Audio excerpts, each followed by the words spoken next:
الحمد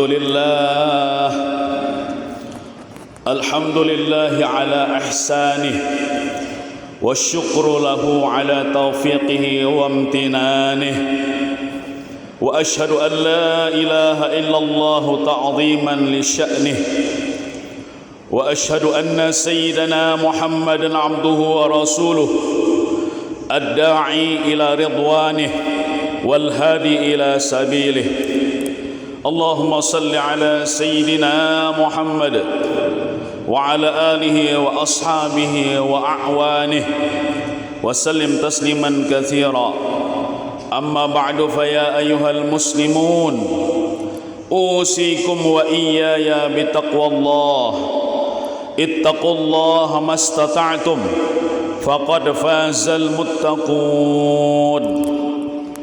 Ma'asyiral muslimin, jamaah Jumat rahimakumullah.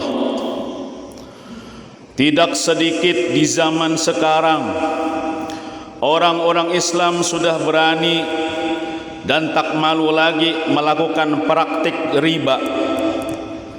Mereka tak takut lagi dengan ancaman siksa Allah asalkan bisa mendapatkan uang atau barang mewah yang diimpikannya. Benarlah yang disabdakan Rasulullah sallallahu alaihi wasallam, la ya'tiyanna 'alan nasi zamanun la yubalil mar'u bima akhadhal mal amin halalin am min haramin. Artinya, akan datang suatu zaman ketika manusia tidak lagi peduli dari mana mereka mendapatkan harta, apakah dari usaha yang halal atau dari usaha yang haram. Mereka tidak peduli lagi. Hadis riwayat Imam Bukhari. Namun bagi kita yang ingin selamat dari azab Allah, maka janganlah sekali-kali kita terlibat dalam praktek riba. Kalau pernah melakukannya, cepat-cepat bertobat dan jangan lagi diulangi, karena Allah pasti menerima taubat orang yang mau bertobat. Contoh riba adalah seperti memberikan pinjaman uang atau menghutangi dengan bayar yang berlebih, seperti menghutangi 1 juta rupiah namun bayarnya 1.050.000 rupiah misalnya. Ini adalah riba, dan riba adalah dosa besar dan pelakunya mendapatkan laknat dari Allah Subhanahu wa taala. Baik yang menghutangi ataupun yang berhutang sama-sama terlibat. Usaha yang dimodali dengan uang hasil riba pasti tidak berkah, pasti tidak halal, hasilnya haram terus. Jika hasil yang haram itu dimakan, maka efeknya malas salat, malas ngaji, terasa berat beribadah. Namun jika untuk berbuat maksiat, mudah melakukannya.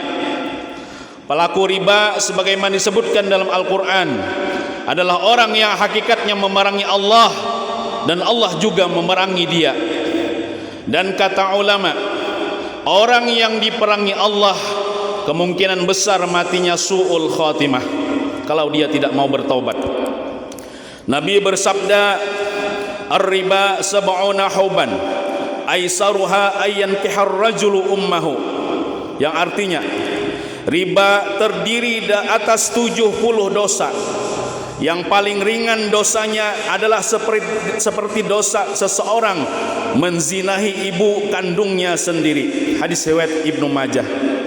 Dan dalam riwayat yang lain disebutkan, dirhamu riban ya'kuluhu ar-rajulu wa huwa ya'lamu ashaddu min 36 zaniyatan, yang artinya 1 dirham yang dimakan oleh seseorang dari hasil riba dan dia tahu bahwa itu adalah hasil riba, maka lebih besar dosanya daripada berzina 36 kali. Ma'asyiral muslimin, jamaah Jumat rahimakumullah. Dalam menjalankan hidup kita di dunia ini bukan hanya sekedar mencari enak dan kepuasan saja yang kita cari, namun harus benar-benar sesuai dengan syariat Allah dan tuntunan baginda Rasulullah. Jangan sampai kita kalah dengan hawa nafsu kita yang hanya sesaat, tapi menimbulkan kesengsaraan yang lama di akhirat. Supaya kita terhindar dari jeratan praktik riba, di antaranya dengan menentukan titik cukup kita sebagai hamba. Sebenarnya bukan rezeki kita yang kurang, tapi rasa syukur kita yang kurang kepada Allah Subhanahu wa taala. Hendaklah membeli sesuatu itu sesuai dengan kebutuhan kita saja, bukan sesuai dengan keinginan hawa nafsu kita. Bersyukurlah ketika mampu dan cukup, dan redhalah dengan apa yang telah Allah berikan untuk kita. Karena orang yang paling kaya hakikatnya adalah orang yang redha atas pemberian Allah dan pandai bersyukur. Sebagaimana sabda Rasulullah sallallahu alaihi wasallam, "Warda bima qasamallahu laka takun aghnan nasi." Yang artinya, dan redhalah terhadap pembagian Allah untuk dirimu, maka engkau akan menjadi manusia yang paling kaya. Hadis riwayat Imam Tirmizi. Mudah-mudahan Allah selalu membimbing langkah-langkah kita ke arah yang benar dan mencukupi kebutuhan kita dengan rezeki yang halal, bukan yang haram. Dengan anugerahnya, sesungguhnya Dia Allah adalah sebaik-baik orang yang dipinta dan tempat menaruh harapan, dan Dia adalah zat yang paling pemurah. Semoga Allah berikan kepada kita sekeluarga kehidupan yang berkualitas, yaitu hidup tenang tanpa hutang, hidup bahagia tanpa riba, hidup bahagia tanpa pura-pura, hidup berkah dan istiqamah di jalan Allah Subhanahu wa taala. Amin ya rabbal alamin. Alhamdulillah wassalatu wassalamu ala Rasulillah sahibis syafa'atil uzma indallah sayyidina Muhammad ibn Abdullah wa ala alihi wa sahbihi wa mawalah. Amma ba'du fa ya ibadallah ittaqullah wa idza quri'al Qur'anu fastami'u lahu wa ansitu la'allakum turhamun.